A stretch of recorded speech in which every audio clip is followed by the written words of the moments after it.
The new Vehicle Performance Scalars have changed single-player racing in Automobilista 2 for good.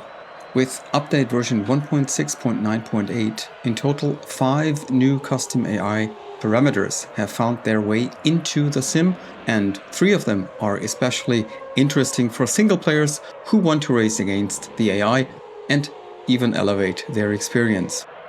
These 3 values are weight scalar, drag scalar, and power scalar. And what they do is to make every car within a model tier now individual. Now it can make a difference whether you're driving a Mercedes, a Williams, or a Manor when playing the F-Hybrid Gen 1 class, aka F1 2016 Skinpack by Lady Cosette. In this video, I'm going to take a short but deep dive into these new 3 parameters, explaining what these values do and what the benefits for us players are. If, however, you're interested in a more general approach regarding the topic custom AI drivers or how to set up your own custom AI file, you'll also find a tutorial on my channel for that. Though several years old, in my opinion, it is still pretty up to date and accurate. So what is the Vehicle Performance Scalar? Basically, it's 3 new parameters for values that can be assigned to every car within a custom AI file. That is a XML file, which you can find in your Automobilista 2 folder, and there in the subfolders user data and then custom AI drivers. In our case, I'm mainly talking about the F-Hybrid Gen 1 class here, for which the custom AI file is called F-Ultimate Gen 1. And in our case, it's the realistic file, of course. This is the one that refers to the 2016 F1 Season Pack Skinpack mod by Lady Cosette. The custom AI file for that specific season pack includes all driving values for all custom AI drivers, aka the real names of that season. Moreover, Lady Cosette and Anna Fry created values not only for every driver, but also for every scenario, aka Grand Prix. But these are, I repeat, mainly the values for the AI if you are driving against them. Before update 1.6.9.8, it looked like this. No matter what car you picked within a certain model, group, or class, all of these cars within that group drove the same. The difference was only the paint job.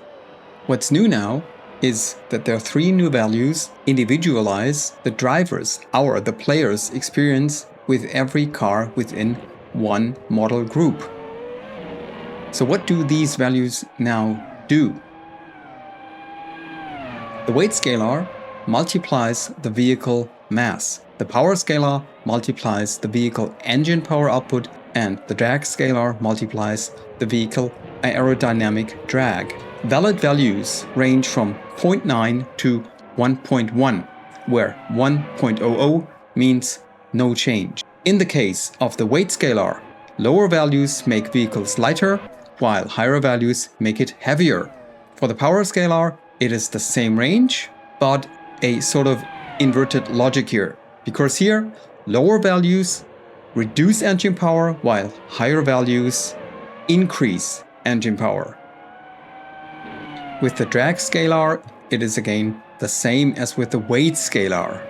Lower values mean less drag, higher values mean more aerodynamic drag. I've taken a deeper look into the 2016 F1 season mod, and there we can find that Anna Fry obviously took the Mercedes as the benchmark, because this is the only car in the whole custom AI file which has 1.000 for all of these 3 new values. He could have even edited and altered the values between the Hamilton car and the Rosberg car, but here the new scalars are interpreted as team performance, not necessarily vehicle-based performance. So not only the 2 Mercedeses are the same, but also the 2 Ferraris are the same, the Williamses are the same, and so forth. So if we now take a look at the Ferrari, you will notice that it has a weight scalar of 1.006, which means it is just a tad heavier. It has a power scalar of 0.98, which means it has just a little less power than the Mercedes.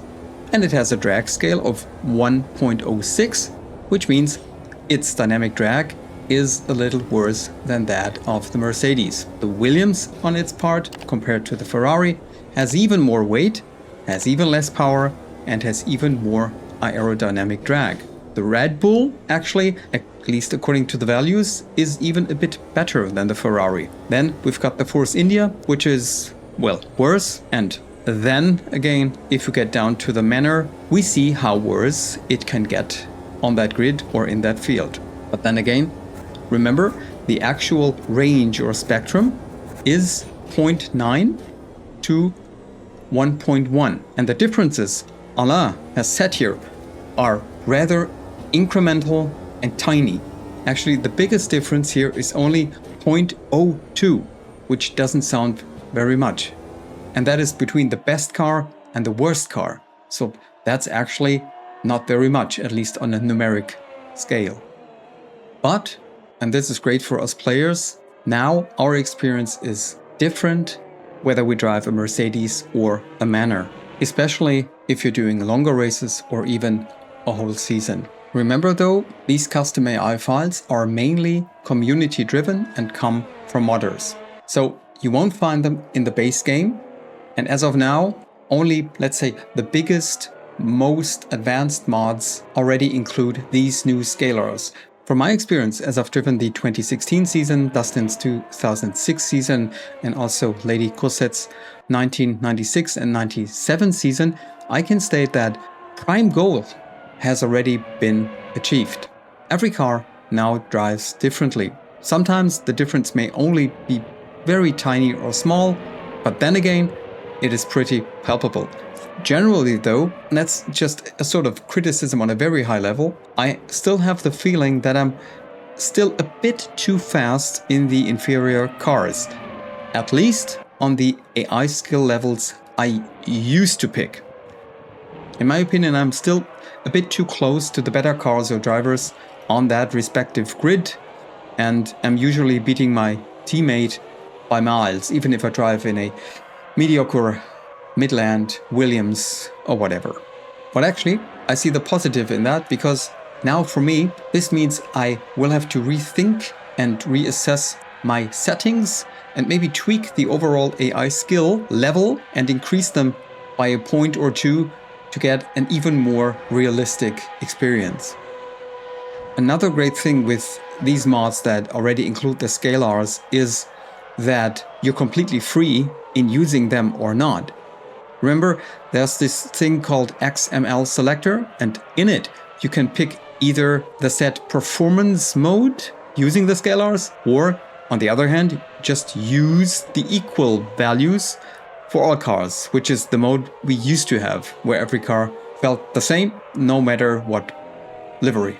For me, however, these scalars have become mandatory. This feature sort of revolutionizes my single-player experience in Automobilista 2. Now, it's not only the skins that are different, but also the performance of the car. This feature not only adds more realism regarding BOP, but also diversifies the handling, since now every car drives and performs differently. Times are gone where every car in a certain model group just felt the same. And what's more is that if you want to tweak these values, you can. Just play around with them and perhaps make the Manor a middle-class car for your personal 2016 F1 championship season. Also, I am still in the middle of exploring this feature, enjoying it, drawing insights. Nevertheless, I just wanted this video to be done and to be a sort of little milestone or landmark, because I think this feature is very important and that the devs and modders deserve it. What about you? Are you enjoying the new scalars? Tell me what you think in the comments, and certainly agree to disagree. But most of all, have the best time of your life in your most favorite sim, and see you on the next one. Bye.